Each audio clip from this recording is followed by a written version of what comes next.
Yes, ladies and gentlemen, episode 12 of Pokemon Horizons titled The Future I Choose just dropped, and in this episode, the Arboliva in the forest causes a strange phenomenon to occur, causing Liko's pendant to go off. What is it? Let's find out.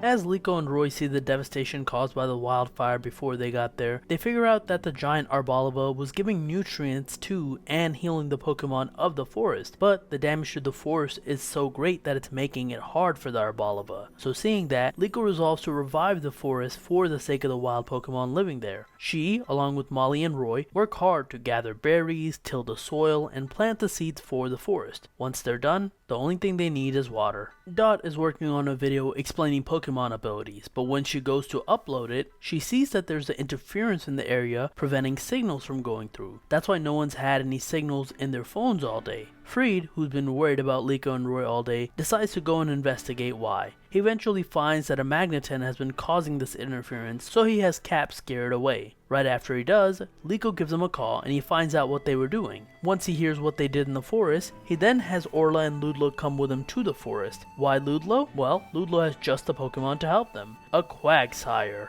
who he has used Rain Dance to put water in the tilled land, and after doing so, Arboliva uses his ability Seed Sower to help restore the forest. As they're admiring the regrown forest, Liko's pendant begins to glow. The pendant turns into the baby Terrapagos Pokemon that we've seen before, and then the giant Arboliva gets an energy ball and lays it on top of Liko and Roy and the baby Terrapagos. Inside, they see a vision of a man telling what it looks like Arboliva, "I want you to find the world's something before the pendant returns and they're back to the regular world." Once that occurs, the Arboliva returns back to the ancient Pokeball. They try to recall it, but no avail. However, Freed tells Roy that maybe they should keep it because it seemed like Arboliva was happy with them. However, all of this is being currently watched by Spinal. Remember, Spinal's the guy who got the mission to get Liko's pendant once the mission got taken away from Ametheo. Later in the day, in the library, Freed is trying to find out more information on the pendant, the ancient Pokemon, anything he can find. However, he can't find anything and he's frustrated. That's when he comes across Lucia,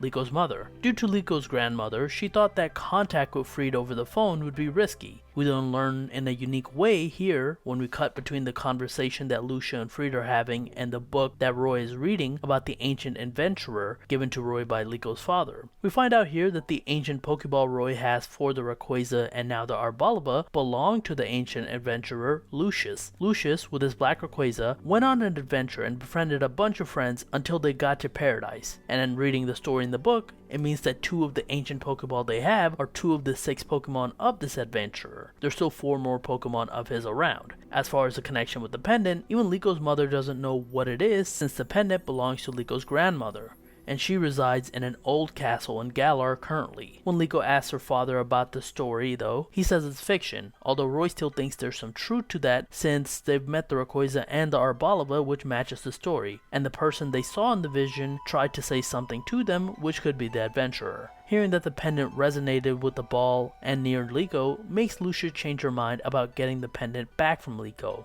Instead, she wants her to figure out her own path in life and learn on her own. Also, it's implied here that Lucia was also the teacher to Freed, which means he's super young, maybe like 18, 19, 20 years old. Back at the ship, Freed tells everyone what's up with all the information he's learned from Liko's mother, and he wants Liko to decide what she wants to do next. Liko says that she wants to meet her grandmother again, who's an adventurer who could be anywhere. But since Freed knows where they're going, our heroes get ready to set off for the Galar region. However, before the end of the episode, we see that Spinal has been using his Behem to watch everything about our heroes, and now he's going to be making his move on Liko's pendant. This episode was really split up into 2 halves. The first half was wrapping up the story of Paldea with the Arboliva, and second was introducing more information about the pendant, the ancient adventurer, and setting up the antagonist for the second part of the story. I'm interested to see how the story progresses in Galar. Will we finally get a chance to meet the characters we never got to in Ash's version of the story, like Nessa, Kabu? I can't wait to see. This episode leaves a lot of questions.